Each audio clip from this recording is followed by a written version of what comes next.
It's a sweet ending to the trip, I'd imagine.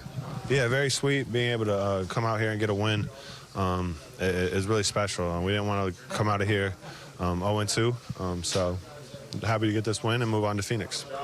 To the work that has to be done. When you have a game like you had on Monday and transfer things around immediately into your next game, nothing's guaranteed, but you do have to sit and go through a review that's painful before you can get out here and be successful again. Is that right? Yeah, 100%. We had a great film session. We learned a lot about what we could do better in that game, and we just tried to implement it into this one. And I think that's why just great focus, professionalism all around, taking accountability, I think was a big one.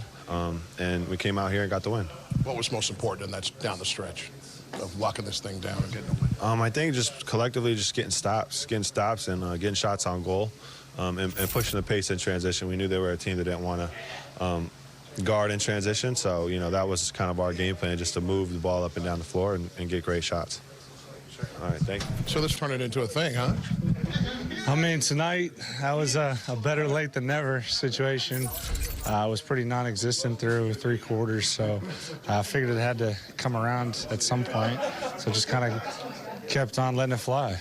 It's okay, though, on some nights, right? When it's when they occur, not necessarily how many occur, particularly in wins.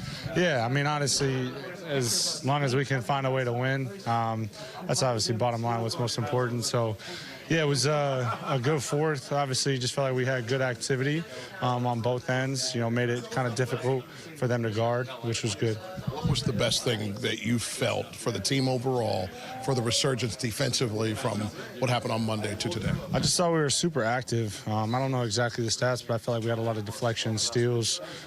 Did a good job changing defenses, doing some different things, and really communicating. I mean, obviously being in that zone really requires you to communicate, and I thought we were pretty good about it tonight. Goodness gracious.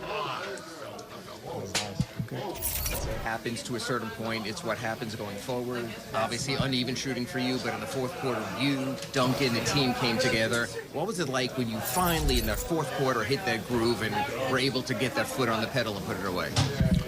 Yeah, I mean, I was on the bench for most of the fourth, but I thought that group played well. Duncan really opened it up for them and was able to hit some big shots and like I said, open it up in the fourth quarter. What was different just about the activity on the defensive end, especially in the zone to start and throughout the game? Just being more active, being more disruptive in the passing lanes, rebounding the ball, and just really just making it tough on their guys, getting to their spots and stuff like that. Definitely more disruptive than 2 days ago against the Clippers. 8 guys play, 8 guys score in double figures. Everyone who sees action contributes. What's that like? How nice is that there's something from everyone in there? Yeah, it's great. I mean, everyone came ready. We knew this was a big game for us. Dropping 2 in a row to come back tonight and get a win was huge. I thought everyone played well and stepped up. What does that mean to you? This is a Lakers home game, and then at the end in the fourth quarter, you hear people cheering up, singing Miami Heat chants instead of Lakers. Yeah, I mean, it's great. I feel like Heat Nation is one of the best fan bases in the league, and that we travel well. Depending where we are, but we usually travel well.